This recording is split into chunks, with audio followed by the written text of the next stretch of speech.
Do you know how to adjust your doubling strategy when you're at the score five away, five away? If not, keep watching because that's the topic of this video. Thank you for joining me. I hope you enjoy this video. Please like and subscribe and you'll be notified every time I upload a new video. Let me know what you think in the comments below, what you'd like to see in future videos, and I'll work on it. If you love backgammon, you can become a member of this channel, giving you exclusive access to the most popular videos. My book, Backgammon Backgame Strategies, is available. There's a link in the description to where you can get it. And if you're interested in lessons, please contact me via email. My email address is also in the description. In this video, I'm discussing doubling decisions in non-gammonish positions at different cube levels at five away, five away. First, a little bit of terminology about match scores, matches versus money games or unlimited game. A money game or an unlimited game is not played to a goal score. So you can win or lose an unlimited number of the times at the stake without a maximum. In contrast, in a match, the goal is to reach a designated score. Winning additional points has no extra value. And much of this I've already discussed in other videos, so you can watch those as well. It's important to understand what the away score is. The absolute score refers to the number of points each player has. The away score refers to the number of points each player needs to win the match. As an example, in a 5-point match, at the start, each player has 0 points. So the absolute score is 0 to 0 out of 5. The away score is 5 away, 5 away, sometimes abbreviated 5A, 5A, because each player is 5 points away from winning the match. At 0 points, you need 5 points to win the match, so you're 5 away from that goal. So both players are 5 away, so the score is 5 away, 5 away.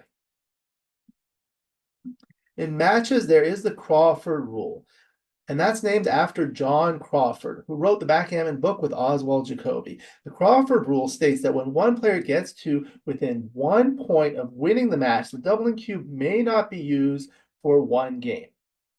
So, for example, in a 5-point match, when one person gets to 4, 4, 0, or 1 away, 5 away, it's the Crawford game.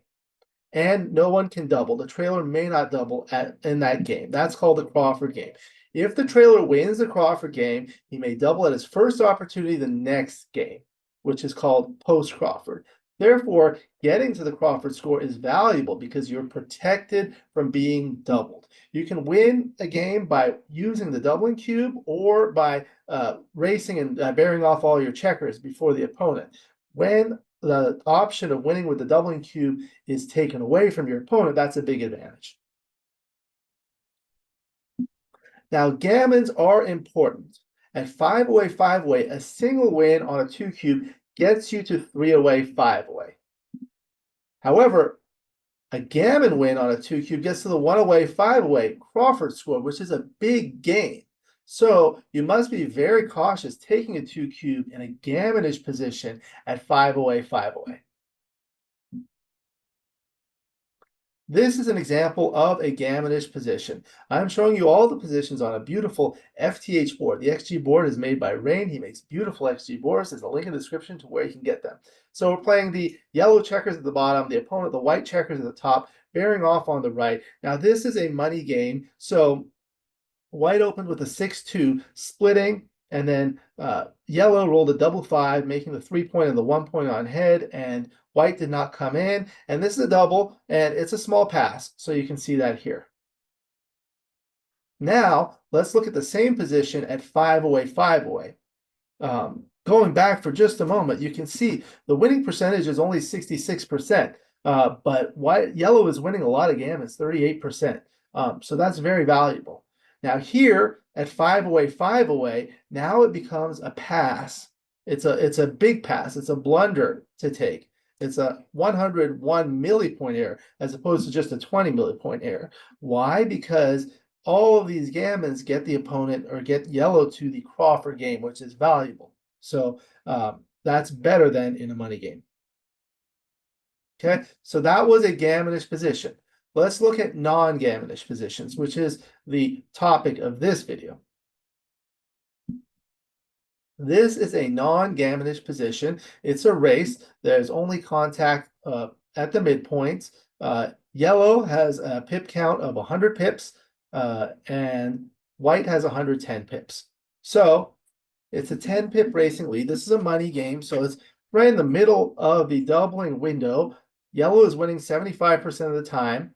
No gammon, so the equity is 852 millipoints, and it's a 56 millipoint error not to double here.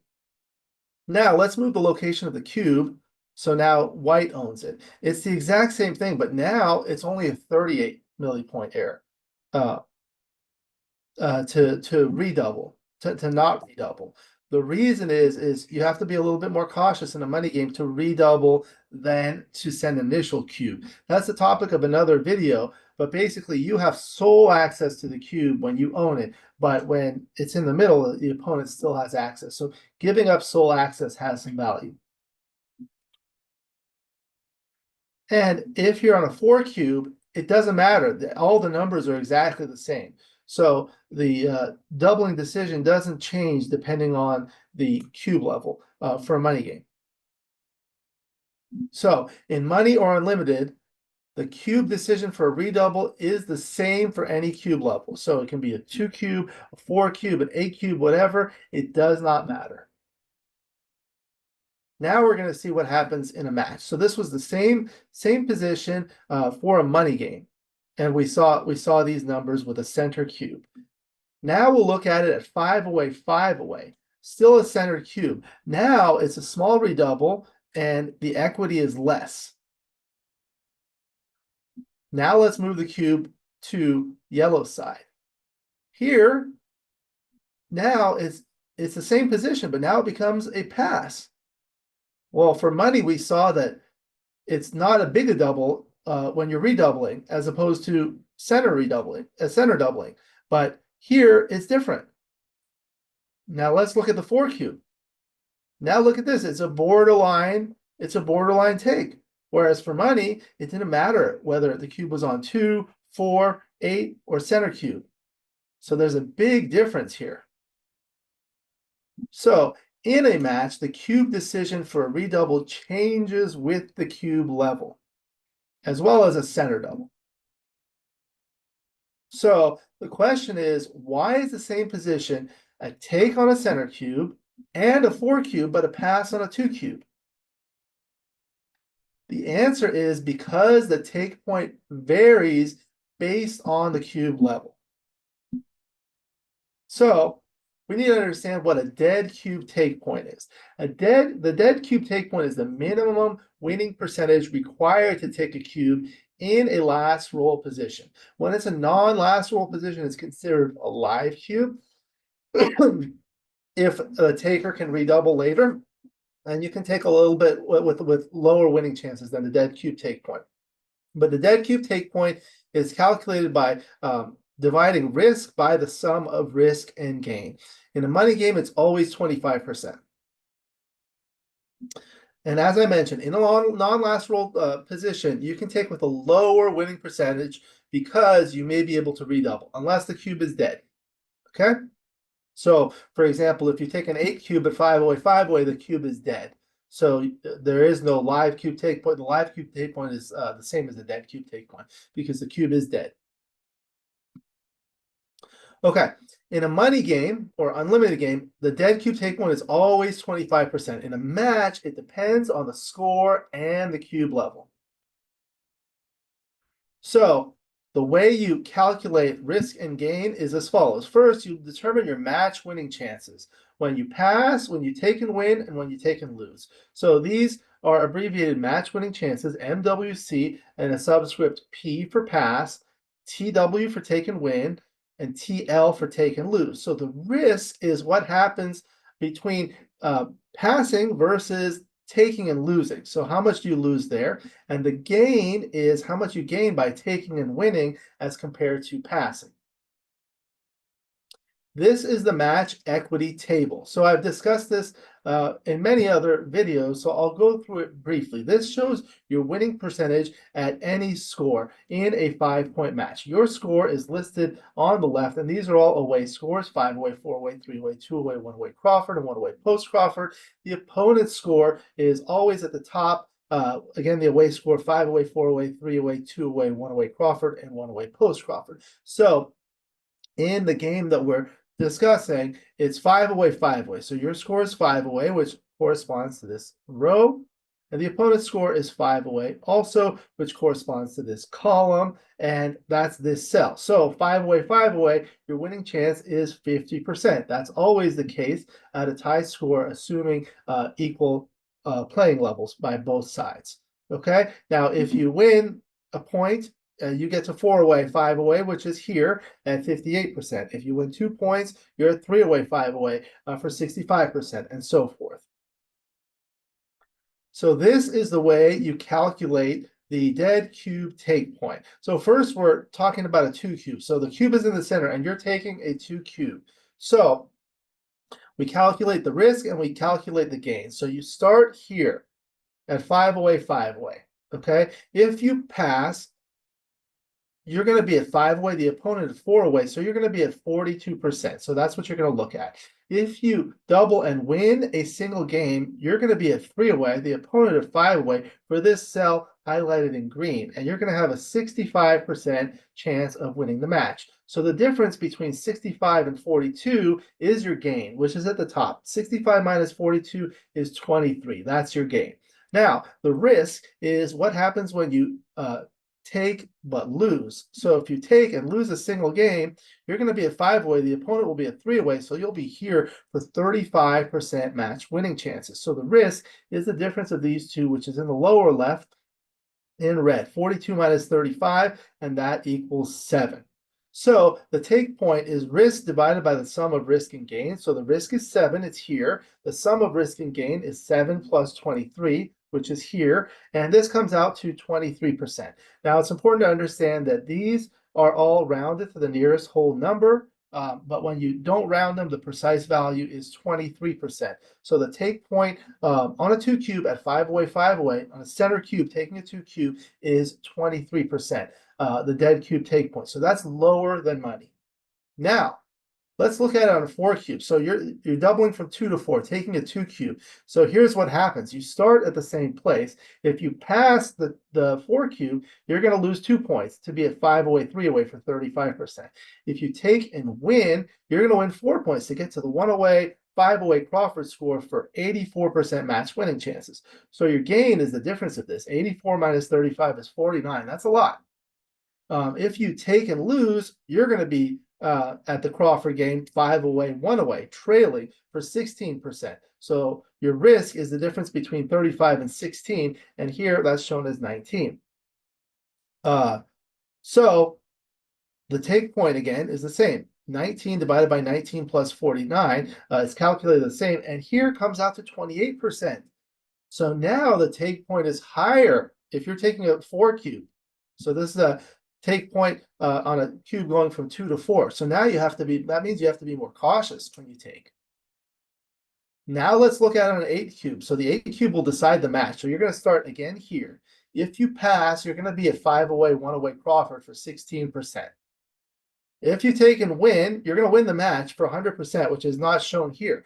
But the gain is 100 minus 16, which is 84. And if you take and lose, you're going to lose the match for 0%, which is also not shown here. But the risk is 16 minus 0 for 16. So now your take point is 16 divided by 16 plus 84, or 16%. That's a really low take point. So this is the analysis for all the 3 cube levels. Taking a 2 cube, taking a 4 cube, and taking an 8 cube. So here we saw it was a double and a take. White is winning about 25% of the time, but the take point is 23%. This is a dead cube take point. Since it's live, you can take lower than 23%, so it makes it a comfortable take. Here, however, taking a 4 cube, your take point is 28%, and you don't have that. You can take with a little less than 28%, but it's still not enough. So now it becomes a small pass. And on the 8 cube, the take point is only 16%, and it's a dead cube, so it's only 16%. So you're winning much more than 16%, 25%. So it's a very comfortable take. So these are the dead cube take points at 5 away, 5 away in non-gammonish positions at different cube levels. So for a center cube, if you're taking a 2 cube, it's decreased relative to money at 23%. but on a 4 cube, it's elevated at 28%. This is part of the reason why it's decreased, because the take point at the next cube level, it's increased. And on the 8 cube, it's very decreased at 16%. So these are the tips for sending cubes at 5 away, 5 away in non-gammonish positions at different cube levels. So when it's a non-gammonish position, you want to send an initial cube more cautiously, but you can send 4 cubes more aggressively. And if you have a 4 cube and you're trying to send an 8 cube, you have to be much more cautious when you're doubling to 8. In terms of the take pass decision, you can take initial cubes more aggressively in non-gammonish positions at 5 away, 5 away. But you have to be more cautious when you're taking a 4 cube because of that elevated take point.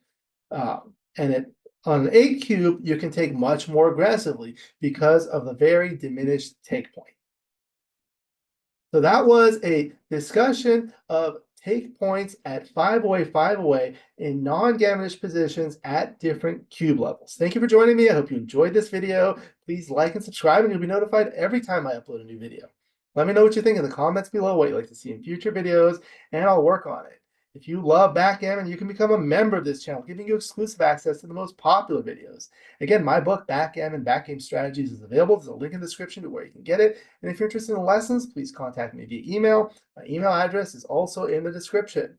I look forward to seeing you in future videos, and until then, keep rolling your dice.